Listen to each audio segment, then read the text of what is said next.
Jadi ketika ke alam kubur yang dibawa apa? Bukan hasil duniawinya, tapi dinnya. Dunianya selesai.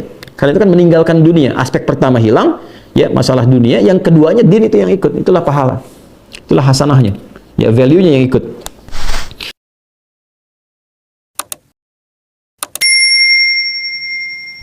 Ya dalam Islam itu Masya Allah gitu, ilmunya pun tersanad, tersambung gitu ya. Jadi penafsiran itu ada pakem tafsirnya. Jadi ada yang bisa kita lihat dari perkembangan peradaban manusia dan nilai-nilai itu selalu selaras dengan perkembangan manusia. Ada yang pakemnya walaupun dia berubah masanya tetap seperti itu. Ya, misalnya masalah akidah, ibadah pokok nggak akan berubah. Ya, sampai kiamat pun ya terjadi, ya kiamat kurang sehari misalkan masih bisa sholat. Nah, itu tetap subuh tetap 2 rakaat, nggak akan jadi 3 rakaat. Dan caranya tetap sama, nggak akan pernah berubah dari zaman Nabi ya, sampai kita kembali kepada Allah pun tetap caranya sama. Ya, haji demikian, zakat demikian ketentuannya. Tapi hal-hal yang sifatnya fleksibel terkait dengan masalah muamalah, sosial, interaksi kehidupan, boleh jadi akan ada nilai-nilai yang berkesesuaian dengan hajat kehidupan yang berkembang. Ya, dulu belum ada bayi tabung, sekarang ada bayi tabung. Hukumnya bagaimana di Islam itu selalu ada pandangannya. Ya, karena sifat hukumnya itu karakteristiknya ada pakemnya gitu. Yang itu berisi nilai, yang nilainya itu selalu berkesesuaian dengan setiap masa. Itu kalau yang buat itu bukan Tuhan, bukan Allah yang menciptakan itu, ya, kemudian bukan Allah yang memfirmankan ya dalam Quran itu, bukan Allah yang menetapkan, Rasulullah membimbing dalam hadisnya itu, mustahil bisa begitu. Ya, ada nggak sih yang setiap ketentuan hukum yang terus bertahan setiap zaman? Ya, Masya Allah gitu. Ya, setiap kebutuhan ada jawaban, setiap pertanyaan ada jawaban. Gak mungkin ada begitu kecuali dari penciptanya. Bismillahirrahmanirrahim. I'lam anna hadha huwa ni'matu thaniyatu allati 'amat al-mukallafin bi asarihim wa ma ahsana ma ra'a Allah subhanahu wa ta'ala hadha at-tartib fa innal intifa' bil ardi was sama' innama yakunu ba'da husulil hayah. ولهذا ذكر الله أمر الحياة أولا ثم أتبعه بذكر السماء والأرض. Masya Allah. I'lam, ketahuilah anna hadha huwa ni'mah tsaniyah. Inilah nikmat yang kedua. Ya allati 'amatil mukallafina, yang telah Allah Subhanahu wa taala berikan kepada seluruh hambanya yang mendapatkan misi tugas di muka bumi ini, keseluruhannya tanpa kecuali. Nikmat kedua, nikmat pertamanya nikmat penciptaan yang ayat ke-28 itu. Ya, bukankah menjadi nikmat ketika diberikan kesempatan berkehidupan? Ya kan? Nikmat kan? Ya, berkehidupan di bumi, nikmat bisa sujud kepada Allah. Masya Allah, nggak ada kenikmatan itu terbesar kecuali bisa sujud. Sujud, salat itu nikmat. Karena bisa menjalankan fungsi kita sebagai hamba, gitu kan? Nah, nikmat ketika menggunakan pakaian karena merasakan nikmat yang Allah berikan kepada kita, gitu kan? Jadi fungsi pertama itu berkehidupan, nikmat pertama. Nikmat kedua adalah diberikannya fasilitas berkehidupan. Ya, karena itu Al-Imam Fakhr Razi menyebutkan dalam kitab tafsirnya Mafatihul Ghaib atau At-Tafsirul Kabir, mengatakan bahwa penciptaan semua yang di bumi untuk kita itu berupa nikmat yang kedua yang Allah berikan secara sempurna bagi semua hambanya yang hidup di muka bumi ini dengan membawa misi. Mukallaf itu hidup bermisi. Ya, bukan hidup bebas. Ingat ya, bukan hidup bebas, hidup bermisi. Kemudian wa ma ahsana ma ra'a Allah subhanahu wa ta'ala hada tertib, dan betapa mengagumkannya, indahnya apa yang telah Allah tetapkan dengan menghadirkan susunan ini. Ya, maksudnya susunan pertama nikmat kehidupan dan nikmat penciptaan fasilitas. Fa innal intifa' bil ardi was sama' innama yakunu ba'da husul hayat. Kenapa?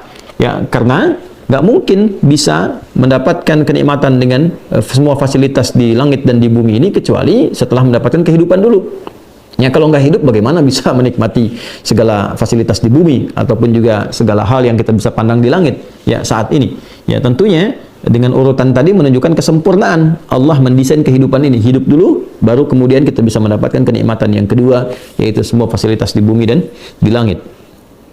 Falihadza dzakarallahu amral hayah awalan thumma atba'ahu bidzikris sama'i wal ard. Karena itulah kemudian saking pentingnya dua nikmat ini secara berurutan Allah menyebutkan yang pertama nikmat kehidupan dulu, Al-Baqarah ayat 28, dan yang keduanya adalah nikmat mendapatkan fasilitas baik itu di bumi ataupun keindahan di langit.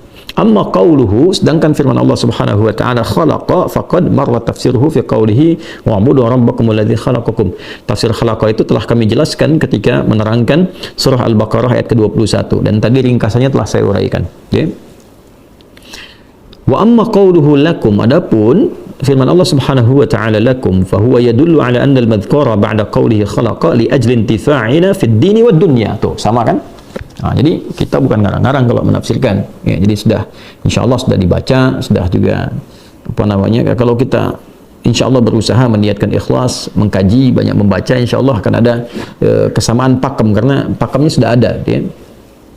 Baik, adapun yang dimaksud kata lakum di sini, ya, menunjukkan bahwa yang dimaksudkan dari kata lakum ini, ya, setelah Allah Subhanahu wa taala menerangkan penciptaan, yaitu supaya dapat dimanfaatkan oleh manusia fid dini wad dunya, dalam urusan agama, din, wad dunya, dan dunianya. Tadi yang saya katakan, ya. Saya kan tadi terangkan dari aspek dunianya dulu karena mudah untuk dirasakan, dan setelah itu aspek ibadahnya, aspek dinnya. Jadi silahkan aspek dunianya Anda mungkin bisa pilih. Ya, Anda profesi pengen saya dalam dunia misalnya bisnis, saya pengen di hewan, ya, saya pengen di tumbuhan risetnya, saya pengen di mineral dan sebagainya, boleh, silakan. Ahli pertambangan, di geologinya, fisiologinya misalnya, ahli hewannya, ya, bagian bisnisnya, birokrasi, diplomasi, silahkan. Ya, silahkan elaborasi sedalam-dalamnya, maksimalkan, silahkan untuk mendapatkan bagian kehidupan. Tapi jangan lupa fungsi yang kedua alamnya, lidin, untuk pengesaan, penyembahan pada Allah Subhanahu wa taala, supaya punya bekal pulang. Ya, dapat makanan, konsumsi, energinya pakai sholat, pakai baca Quran. Nah, value dari bacaan Quran dan sholat tadi jadi pahala nanti. Pahala ini dibawa pulang. Ya, makanannya enggak, selesai. Ya, selesai, masuk ke mulut, keluar dari perut kan, ya, dicerna di perut, kemudian keluar, ya sudah, jadi kotoran saja. Ya, dan keluar lagi ketika meninggal kan dibersihkan. Ya, jadi ketika ke alam kubur yang dibawa apa? Bukan hasil duniawinya, tapi dinnya. Dunianya selesai. Karena itu kan meninggalkan dunia. Aspek pertama hilang, ya, masalah dunia. Yang keduanya din itu yang ikut. Itulah pahala. Itulah hasanahnya. Ya, value-nya yang ikut. Diteruskan teman-teman sekalian. Amma fid dunya, yang paling menarik ini, faliyusliha abdanana. Nah, ini dia. Ini yang paling indah nih. Ya, wa amma fid dunya faliyusliha abdanana. Maka dalam konteks kehidupan dunia, semua yang di bumi itu silahkan Anda dapatkan, kreasikan untuk memperbaiki penampilan, menguatkan tubuh. Ya, walinataqawwa bihi 'ala ta'at, yang keduanya. Jadi silahkan pada bagian yang pertama, ya, untuk perbaiki performance kita. Ya, silahkan misalnya makanan yang menyehatkan, makanya kan halalan thayyiban. Bukan semua yang diinginkan dibeli, dimakan, nggak begitu. Ya, ya, jadi yuslihal abdan, memperbaiki keadaan tubuh kita. Ya. Kemudian yang kedua bisa diartikan juga dengan penampilan. Silahkan beli pakaian yang layak, yang bagus, yang enak dipandang, gitu kan?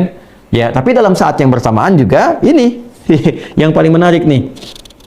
Walinataqawwa bihi 'ala ta'at. Ya, dan menggunakan semua itu untuk menaati Allah Subhanahu wa taala. Jadi mohon maaf ya.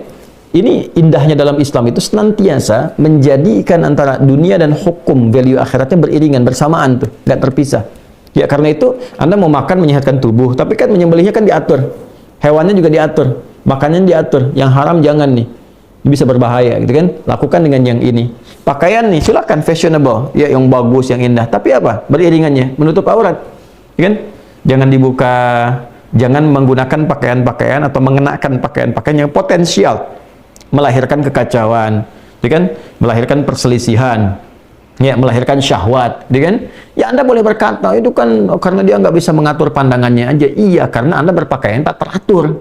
Kalau Anda teratur, dia bisa mengatur pandangan. Tapi karena Anda nggak teratur, dibuka semua, ya fitrahnya kan manusia itu keluar. Ada syahwat, ada nafsu, kan? Nah, jadi di konteks ini mesti paham gitu. Jangan nggak ada kebebasan murni. Semua diikat dengan norma. Nggak semua bisa mengatakan bebas, begitu tidak. Diikat dengan norma, ya, semua ada norma yang disepakati, dengan itu kemudian kita berlatih dengan cara yang baik. Ya, nah, itu gambarannya teman-teman sekalian. Selanjutnya, amma fid dini falil istidlal bihadhil asya wal i'tibar biha, ya. Kemudian yang paling menarik dan aspek agamanya, semua yang dikenakan, yang digunakan secara fungsional dalam kehidupan ini pada akhirnya adalah supaya manusia belajar untuk mengenal dan mendekat kepada Allah Subhanahu wa taala. Ini kalimatnya menggunakan istidlal dan i'tibar. Kalau istidlal itu penggunaan sebagai dalil wujud eksistensi Allah Subhanahu wa taala. Jadi seharusnya, ya, tadi saya katakan menatap gunung itu ingat Allah, jangan cuma mendaki. Ya, aku akan mendaki gunung untuk membuktikan pendakian cintaku kepadamu. Itu masih tahap kecil. Ya, pendakian mahabbah kita kepada Allah itu yang paling tinggi. Jadi lihat gunung itu sudah ingat Allah. Itu keluar, lihat rembulan. Kok bisa ya rembulan itu dihiasi pelangi, ya kan? lah kok bisa kita ada keindahan begini? Kita ingat sama Allah. Ya, sehingga membuat kita sujud lebih dekat, lebih ingat kita akan kembali, kan? Wah, natap begini ada indah, apalagi kalau kembali kepada Allah pasti lebih indah, kan, lebih baik, kan? Lihat anak ingat Allah, lihat pasangan ingat Allah, kan? Lihat lautan ingat Allah dan sebagainya. Nah, itu sampai ke titik kita temukan. Nah, nanti caranya intibar, belajar. Makanya jadilah pintar yang sejati, cerdas yang sejati. Jadi yang sejati itu semua bagian aspek tubuh kita terpenuhi, jasmaninya, rohaninya, ya, kemudian juga intelektualnya. Jadi kalau semua itu terpenuhi, maka insya Allah paripurna fungsi kemanusiaan kita. Jadi kalau dia memenuhi hanya hajat fisiknya dengan hajat intelektualnya, nah spiritualnya kosong, gelisah jiwanya, hatinya, maka limbung juga kehidupannya. Ya, jadi ini yang dimaksudkan di sini, huwallazi khalaqalakum ma fil ardi jami'an. Ya. Kemudian juga di sini yang paling menarik adalah falil istidlal bihadhil asya wal i'tibar biha wa jama' biqaulihi wa jumia biqaulihi ma fil ardi jami'an jami'al manafi'. Jadi semua yang dimaksudkan istidlal, i'tibar, mengambil ini sebagai wasilah untuk mengenal Allah, mempelajari supaya dekat dengan Allah, semuanya ini dikumpulkan dalam satu ayat, satu kalimat, jami'an, keseluruhannya secara komprehensif, diakumulasikan. Apa yang dimaksud jami'an ini? Jami'al manafi', semua manfaat, faidah dari dibalik penciptaan apa yang telah Allah tetapkan. Jadi secara singkatnya adalah semua penciptaan Allah itu nggak ada yang hampa, ada manfaatnya, ada faidahnya, bentuknya sempurna, fungsinya sempurna. Apa manfaatnya buat kehidupan manusia? Itu poinnya. Ya, jadi tariknya ke kita nih.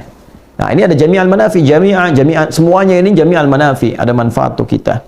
Maka apapun interaksi yang kita lakukan dalam kehidupan, ya, jangan hanya memproyeksikan manfaatnya untuk kehidupan duniawi, tapi ingat juga kehidupan ukhrawi kita.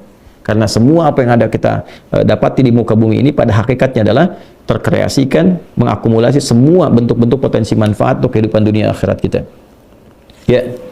فَمِنْهَا مَا يَتَّصِلُ بِالْحَيَوَانِ وَالنَّبَاتِ وَالْمَعَادِنِ وَالْجِبَالِ وَمِنْهَا مَا يَتَّصِلُ بِالضُّرُوبِ الْحَرْفِ وَالْأُمُورِ الَّتِي اسْتَنبَطَهَا الْعُقَلَاءُ وَبَيَّنَ تَعَالَى أَنَّ كُلَّ ذَلِكَ إِنَّمَا خَلَقَهَا كَيْ يَنْتَفِعَ بِهَا.